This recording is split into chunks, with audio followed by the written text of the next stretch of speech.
Si tu entends ma voix, je vais te conter une histoire que je n'ai pas écrite, mais qui circule dans les esprits depuis toujours. L'histoire de Siddhartha. Il y a très longtemps, dans un royaume où la poussière des chemins brillait presque comme de l'or, un enfant naquit sous le signe d'un grand silence. Cette nuit-là, dit-on, les vents s'étaient calmés d'un coup, comme si le monde tenait son souffle. Les sages dans les montagnes ressentirent une vibration qui ne surent pas nommer. Certains se levèrent, quittèrent leur grotte, leur ermitage, et marchèrent vers le palais d'un roi qui ne les avait pas invités. Au cœur de ce palais, un enfant dormait, paisible, fragile, entouré de parfums et de soie. On l'appelait Siddhartha. Acte 1. La prophétie dans les palais d'or. Quand les sages se présentèrent, le roi regarda avec méfiance. Il n'aimait ni les énigmes, ni les gens qui voyaient au-delà de ce qu'ils possédaient. « Dis-moi ce que vous voyez, » ordonne-t-il. Les hommes s'inclinèrent puis observèrent l'enfant très longtemps. Ils ne regardèrent ni la peau, ni les yeux, ni le souffle. Ils semblaient regarder quelque chose derrière lui ou à travers lui. Enfin, l'un d'eux parla d'une voix lente, comme s'il déposait une pierre sacrée au milieu d'un lac. « Majesté, cet enfant peut suivre deux chemins. S'il demeure attaché au monde, il deviendra un roi, plus puissant que vous. S'il se tourne vers ce qui est au-delà du monde, il deviendra un éveillé, celui qui met fin à la souffrance. » Le silence tomba comme une teinture. Le roi sourit, mais c'était un sourire crispé. Quand les sages repartirent, il serra son fils dans ses bras, trop fort, presque comme s'il voulait l'emprisonner. « Je ne veux pas d'un prophète, pensa-t-il. Je veux un héritier. Je ne le laisserai jamais quitter ma main. » Alors le roi prit une décision qui changea tout. Siddhartha ne verra jamais la souffrance. Acte 2. La cage en or. Le palais devient un théâtre de perfection. On y changeait les fleurs avant qu'elles ne se fanent. On éloignait les vieillards, on cachait les malades. On détournait les cortèges funéraires vers d'autres routes, bien loin des murs polis. Tout ce qui est et rappelait que le monde se brise était gardé hors de vue comme un secret honteux. Siddhartha, enfant, croyait que la vie était ainsi, un flux de jours paisibles, de jardins impeccables, de rires maîtrisés. Pourtant, très tôt déjà, quelque chose en lui gardait la surface de ce décor. Un jour, il demanda à son précepteur: « Pourquoi est-ce que ce calme ne me suffit pas ?» L'homme, qui savait plus qu'il n'osait dire, répondit: « Parce que ce calme, mon prince, ce n'est pas la vérité. Ce n'est qu'un rideau. » Ces mots restèrent dans le cœur de Siddhartha, comme une braise qu'on ne peut pas oublier. Les années passèrent, il apprit les arts, les armées, la politique, les rituels. Il devint beau, fort, intelligent, admiré. On lui donna une épouse, on lui donna un fils, on lui donna tout ce que l'on donne aux hommes, que l'on veut garder à l'intérieur. Mais plus on lui donnait, plus il sentait un vide silencieux se creuser en lui. Ce n'était pas de la tristesse, ce n'était pas du dégoût. Ce n'était une question sans forme, comme une main invisible qui tirait son regard vers l'extérieur des murs. Choc. Un jour, Siddhartha insista pour quitter le palais. « Je veux voir la ville, dit-il. La ville n'a rien à offrir que tu ne possèdes déjà, répondit son père. Pourtant, j'ai besoin de la voir. » Le roi hésita, puis il ordonna que l'on nettoie les rues, que l'on éloigne les scènes les plus dures. que tout ce qui brisait la perfection soit caché. Mais le monde n'obéit jamais complètement aux hommes. Siddhartha sortit d'un char, accompagné de son cocher, qui avait conscience de ce que le prince ignorait. Au détour d'une ruelle, Siddhartha aperçut un homme penché, la peau fripée, les mains tremblantes et le dos courbé. « Pourquoi est-il ainsi » demanda-t-il. « Il est vieux » répondit le cocher. « Vieux ? Oui, le corps change, se fatigue, se plie. Cela arrive à tout le monde. Oui, mon prince, à tous. » Le mot « tous » s'effonça dans son esprit. Siddhartha, quelques jours plus tard, malgré les précautions du roi, le prince vit un homme allongé, au bord du chemin, un visage déformé par la douleur, la respiration courte, irrégulière. « Qu'y a-t-il ? » ?»« Il est malade, répondit le cocher. « On peut éviter ça ? » ?»« Non, la maladie touche ceux qui n'ont rien fait pour le mériter, et ceux qui pensent être à l'abri. »« Cela aussi arrive à tous ? » ?»« Oui, à tous. » Un bruit sourd se fit dans le cœur du prince, une fissure presque imperceptible venant de ce... Le troisième choc fut plus brutal encore. Un cortège avançait lentement. Un visage était grave, certains baignaient de larmes. Au centre, porté par plusieurs hommes, un corps immobile.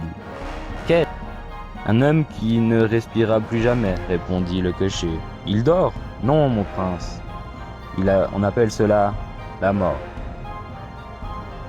Le moment où tout ce que l'on croit être s'interrompt. » Siddhartha sentit l'air se comprimer autour de lui. « Cela aussi arrive à tous ? » ?»« Oui, à tous. » Quelque chose en lui se déchira. Son palais, sa richesse, sa beauté, son futur trône, tout devient soudain comme un décor de théâtre fragile qu'une bourrasque pourrait emporter. Mais le monde n'était pas fini avec lui. Lors d'une autre sortie, il vit un homme pauvre, maigre, mais dont les yeux brillaient d'une lumière étrange. Il marchait lentement, s'appuyant sur un bâton. Il ne portait pas d'or, pas de bijoux, mais une paix tranquille, presque lumineuse, émanait de lui. « Qui est-il ? » ?»« C'est un ascète, » répondit le cocher. « Il a quitté tout ce que le monde lui offrait pour chercher une vérité qu'il considère plus importante que sa propre vie. Il a tout abandonné et pourtant il semble en paix, » murmura Siddhartha. Le contraste fut trop violent. Le prince riche sentit qu'il n'était pas plus libre que le plus pauvre des esclaves. Acte 4. La nuit du renoncement. Cette nuit-là, le palais était silencieux. Sa femme dormait, son fils aussi. Tout semblait apaisé. Mais Siddhartha, lui, ne trouvait plus le repos. Il regarda sa famille, son cœur, et se serra d'un amour immense et d'une douleur tout aussi grande. « Si je reste, je trahirai ce que j'ai vu. Si je pars, je brise leur monde.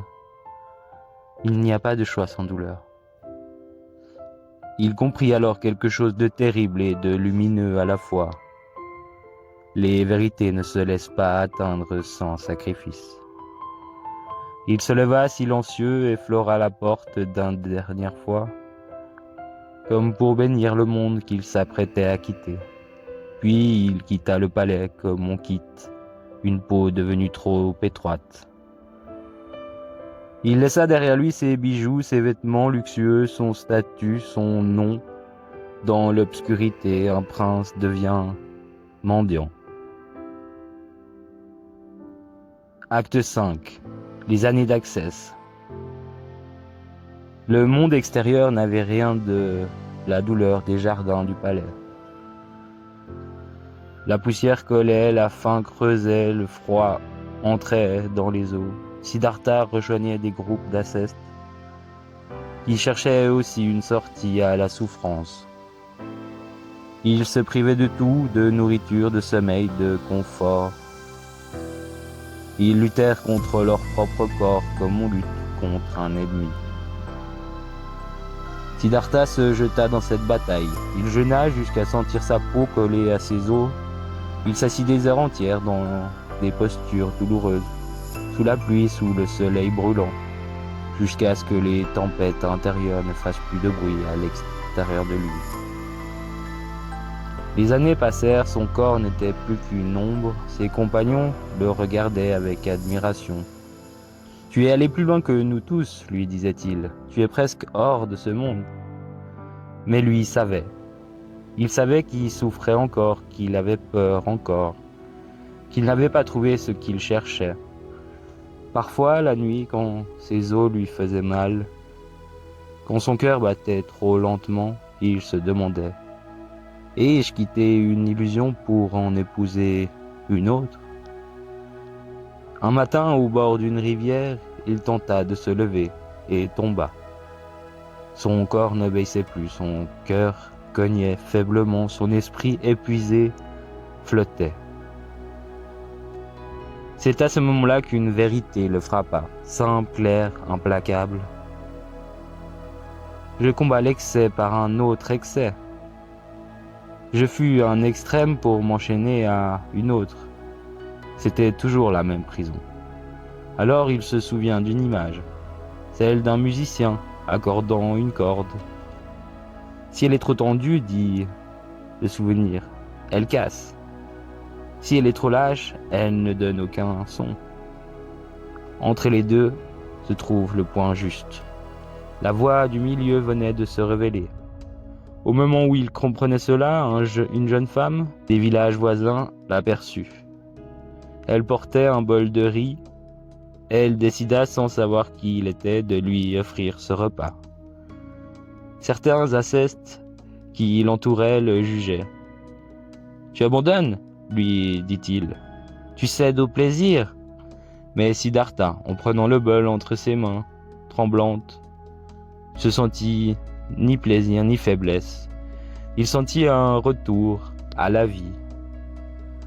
Pour la première fois depuis longtemps, il acceptait sans excès ni rejet, ni attachement. Une paix discrète, presque timide, s'installe en lui. Ce jour-là, il comprit que le chemin ne consistait pas à fuir le monde, ni à s'y perdre, mais à le traverser sans s'y attacher. Acte 6. L'arbre, la nuit des tentations. Fort de cette nouvelle compréhension, Siddhartha marcha jusqu'à un arbre immense dont les racines plongeaient profondément dans la terre, comme si elles buvaient les secrets du monde. On l'appela plus tard l'arbre de la Bodhi, l'arbre de l'éveil. Il s'assit à son pied, le sol était froid, l'air chargé de promesses silencieuses. Alors il murmura, non pas au ciel, mais à son propre cœur. « Je ne me lèverai pas d'ici, tant que je n'aurai pas vu la vérité, même si mon corps doit se briser. » La nuit tomba, les bruits de la forêt se firent plus denses, plus rapprochés, plus présentes. Alors que Mara arriva. Mara n'est pas un démon au sens où on l'imagine dans les contes. Mara est cette force qui, en chacun, cherche à détourner l'esprit de ce qui est en train d'accomplir. La peur, le désir, le doute, tous les visages de la fuite intérieure. D'abord, Mara attaqua par la peur. Le vent sembla hurler plus fort, des visions suggèrent dans l'esprit du méditant. Des armées en colère, des monstres de ténèbres, la terre qui se fissure, le ciel qui s'effondre. Des ombres s'approchèrent, avec des yeux remplis de haine. Elles lui crachèrent. « Tu vas mourir ici, seul, inutile. Les hommes continueront de souffrir et tu auras gaspillé ta vie. » Siddhartha sentit son cœur s'accélérer, mais il resta immobile. « Ce ne sont que des images, pensa-t-il. Si je ne regarde sans les nourrir, ils passeront. » Et elles passèrent. Mara changea de masque. Elle envoya le désir sur l'arbre. Siddhartha vit apparaître des palais plus beaux que le ciel de son enfance, des richesses inimaginables, des corps parfaits, des plaisirs infinis, des couronnes, des peuples à genoux. Une voix douce, séduisante, murmura Avec ta force, tu pourras être le roi du monde. Pourquoi vouloir sauver ce qui ne veut pas être sauvé? Prends ce qui t'est dû. Siddhartha ressentit la vague de tentation. Il se voyait un instant assis sur un trône comblé, glorifié. Mais au même instant, il vit aussi la fin de ces images. Les palais en ruine, les corps vieillis, la gloire oubliée. Tout ce que Mara lui promettait portait déjà la marque de la poussière. Ce que tu offres, pensa-t-il, est grand aux yeux de l'ego, mais petit devant ce qui meurt pas. Les visions se dissipèrent comme de la fumée. Alors Mara utilisa son arme la plus subtile, le doute. Le vent se tut, la forêt devient étrangement silencieuse. Dans ce silence, une voix intérieure se fit entendre, plus intime, plus dangereuse que toutes les autres. Qui crois-tu être? Qui es-tu, Siddhartha, pour prétendre libérer les autres? Tu n'es qu'un homme.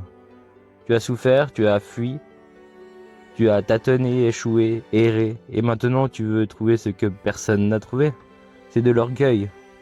Cette fois, la flèche toucha profondément. Siddhartha se souvient de ses années d'errance, de ses erreurs, de la peine laissée derrière lui en quittant son palais. Pendant un moment, il se sentit indigne, mais au lieu de fuir ce sentiment, il le regarda en face. C'est vrai, pense-t-il, je ne suis pas un dieu, je ne suis pas un parfait, je ne suis qu'un homme qui ne supporte plus de détourner le regard de la souffrance. Si ce n'est pas moi, alors qui? Si ce n'est pas maintenant, alors quand? Il posa sa main sur la terre, ses doigts touchèrent le sol froid. La terre sait, murmure-t-il. Elle était témoin de chaque pas, de chaque vie, de chaque effort, de chaque chute. Qu'elle soit mon témoin. Je ne demande pas de devenir spécial, je demande à voir. À ce moment précis, quelque chose changea. On dit que la terre frémit légèrement, que le vent se mit à changer d'intensité, que les étoiles dans le ciel semblèrent s'être arrêtées un instant. Mais ce qui se produisait vraiment se passait à l'intérieur de Siddhartha. Acte 7. La vision. La nuit était encore sombre lorsque l'esprit de Siddhartha s'ouvrit. Il vit les choses telles qu'elles sont. Il vit les cycles sans fin de naissance et des morts comme une roue qui tourne depuis toujours, sans que ceux qui tournent avec elle en comprennent le mécanisme. Il vit comment le désir s'attraper ce qui peut être gardé et la peur de perdre ce qui ne peut pas être conservé fabrique la souffrance. À chaque instant, il vit la maladie, la vieillesse, la mort, non plus comme des injustices, mais comme des conséquences naturelles de la vie conditionnée. Il vit aussi au cœur même de cette impermanence une possibilité de libération, non pas en détruisant le monde, non pas en fuyant le monde, mais en cessant de prendre pour le centre du monde. Si l'eau cesse de croire qu'elle est la forme du vase, elle cesse d'avoir peur de se renverser. Si l'être cesse de croire qu'il est ses possessions, son image, ses émotions, ses pensées, il cesse de trembler chaque fois qu'elle change.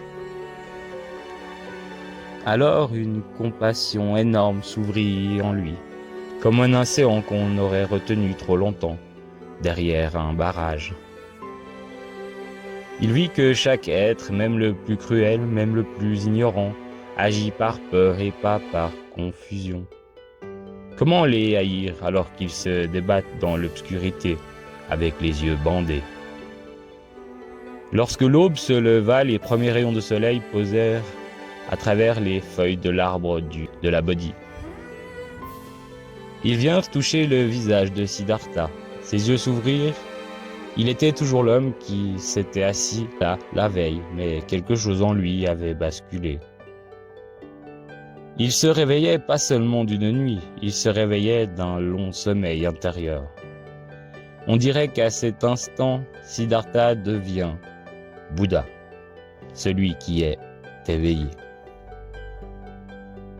Acte 8. le premier regard éveillé. Il resta là, longtemps, à simplement respirer. Les arbres, les oiseaux, la lumière, la terre, tout lui semblait à la fois d'une simplicité absolue et d'une profondeur infinie.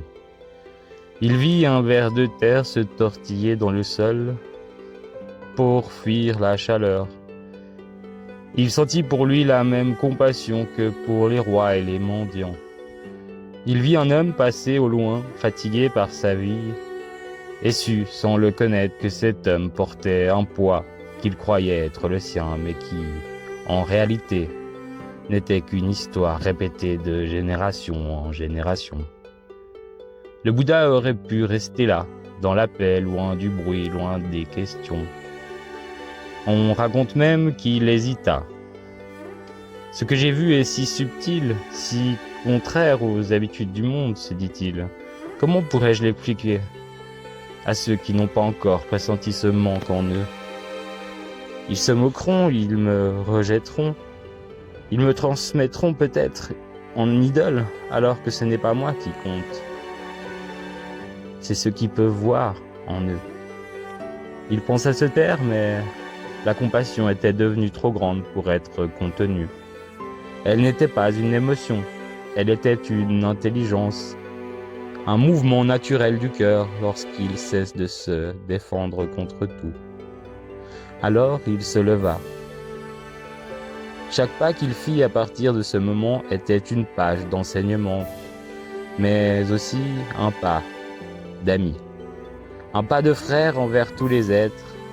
Il marcha pour retrouver des compagnons d'ascèse, ceux-là même qui l'avaient jugé lorsqu'il avait accepté le bol de riz. Quand ils le virent approcher, ils voulurent détourner le regard. Il a renoncé à l'effort, dirent-ils, il a choisi la facilité. Mais quand il fut près d'eux, quelque chose dans sa présence les empêcha de s'enfuir. Ce n'était pas de la puissance, ce n'était pas de la domination, c'était une paix si stable qu'elle leur rappela brutalement tout ce qu'ils cherchaient sans jamais l'atteindre. Ils s'assirent autour de lui comme des enfants autour d'un feu. Alors, pour la première fois, Bouddha parla. Il parla de ce qu'il avait vu, de la souffrance, de son origine, de la possibilité d'y mettre fin et du chemin qui mène à sa libération. Ce discours sera appelé plus tard la mise en mouvement de la roue du Dharma. Ce jour-là, quelques hommes comprirent profondément, d'autres mirent plus de temps. Certains rejetèrent, mais la roue avait commencé à tourner. Ce qui compte encore aujourd'hui, Siddhartha n'a pas atteint la souffrance du monde, la guerre ont continué, les injustices ont continué. La peine personnelle, les drames, les pertes, tout cela a continué. Mais il a montré une chose qui n'avait jamais été clairement dite avant lui, avec cette force-là. On ne peut pas empêcher la naissance, la maladie, la vieillesse, la mort, mais on peut apprendre à ne pas ajouter à ces faits une couche infinie de peur, de haine, de fuite et d'illusion. Il a montré qu'au cœur même de la condition humaine, il existe un espace qui n'est ni brisé, ni menacé, ni séparé. Certains l'appellent conscience, d'autres l'appellent nature de Bouddha, d'autres ne lui donnent pas de nom. Ce qui n'importe, ce n'est pas le mot, c'est la possibilité. Chaque fois qu'un être, quelque part, refuse de détourner les yeux de la souffrance, en lui et autour de lui, et se demande sincèrement comment puis-je voir plus clair, comment puis-je faire moins de mal, à moi-même et aux autres. Alors une part de l'esprit de Siddhartha se remet à marcher dans ce monde. Et peut-être que là où tu es, alors que tu entends cette histoire, quelque chose en toi, silencieusement, comprend pourquoi cet homme né prince a choisi le chemin le plus difficile, celui de ne plus se mentir. Notre histoire se termine ici. L'histoire de Siddhartha, l'histoire de Bouddha. Si quelque chose en toi s'est éveillé, même un peu, alors l'histoire n'a pas fini son travail. Ce que tu ressens maintenant, ce n'est pas là une fin. C'est un point de départ. Et si ton esprit revient demain, je serai là, même voix, même endroit. Les histoires ne nous retiennent jamais de force, elles attendent simplement le moment où on est prêt à continuer.